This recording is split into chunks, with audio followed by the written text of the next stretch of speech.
প্রিয় সাংবাদিক ভাইয়েরা, আজকে আমরা মাননীয় প্রধানমন্ত্রীর সাথে বসেছিলাম। আর পৃথিবীতে যে আজকে সমস্যাটা সৃষ্টি হয়েছে মধ্যপ্রাচ্যের যুদ্ধের জন্য এবং স্বাভাবিকভাবে জ্বালানি উদ্বিগ্নতা মানুষের মধ্যে বেড়েছে, আমরা ওনাকে ব্রিফ করলাম। আমি আগেও বলেছি, গতকালকে বলেছি যে তেল নিয়ে উদ্বিগ্ন হওয়ার কোনো কারণ নাই। আমরা রেশনিংটা করেছি এই জন্যই যে একটা অনিশ্চয়তা আছে, যুদ্ধটা কতদিন চলবে, সেই জন্য আমরা একটা রেশনিং করেছিলাম। কিন্তু মানুষ এই রেশনিংটাকে ভয় পেয়ে স্টক করা শুরু করেছে। আসলে আমাদের তেলের কোনো অভাব নাই। শুধু তাই না, আগামী 9 তারিখে আরও 2টা ভেসেল আসছে। সুতরাং তেলের কোনো সমস্যা নাই। আমি সবার কাছে অনুরোধ করব, বিশেষ করে মিডিয়ার কাছে অনুরোধ করব, জনগণকে এই মেসেজটা দেওয়া যে এই তাড়াহুড়ো করে কোনো কিনে দরকার নাই। আমাদের কাছে মজুদ আছে, আমরা পেট্রোল পাম্পে তেল দিচ্ছি এবং চলবে। এটার জন্য লাইন দিয়ে সারা রাত জাগার কোনো প্রয়োজন নাই। মানুষ তেল গেলে তেল পাবে।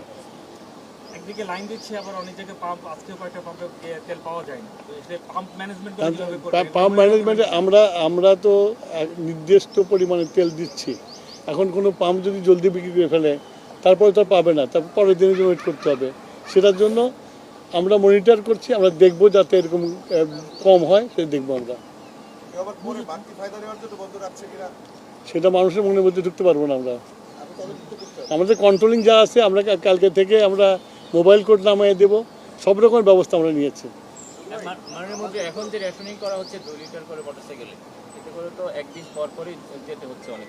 এটা কি আর একটু বাড়ানো যায় কিনা? না, আমি তো বললাম যে আমার মজুদ আছে, কিন্তু ওই যুদ্ধ কবে থামবে কেউ তো আমরা জানি না। তা আগে থেকে আমার ঘর ঠিক করতে হবে না, সঞ্চয়টা রাখতে হবে না?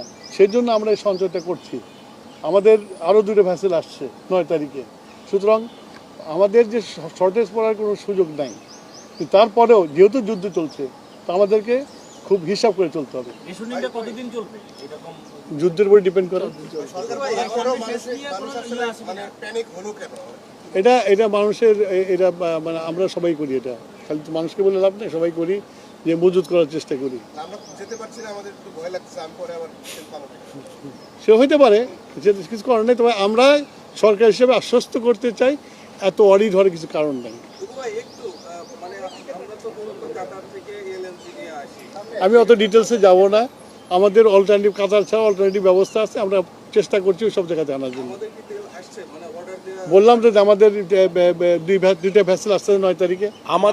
আমাদের এলএনজি, এলপিজি সকল ধরনের তেলের পর্যাপ্ত মজুত রয়েছে এবং আগামী দিনগুলোতে যেন কোনো সংকট না ঘটে সে কারণে আমরা বিকল্প উৎস থেকে আমরা কাজ করছি। আমরা আপনাদের মাধ্যমে দেশবাসীকে এই অনুরোধটাই করতে চাই, আতঙ্কিত হওয়ার মতো কিছু নেই, কিন্তু বৈশ্বিক পরিস্থিতি বিবেচনায় আমরা সতর্ক হব, সকলে সচেতন থাকবো, এটুকুই আহ্বান। ধন্যবাদ। আসসালামু আলাইকুম। এইসব ক্রাইসিস এটাই করতে হয়।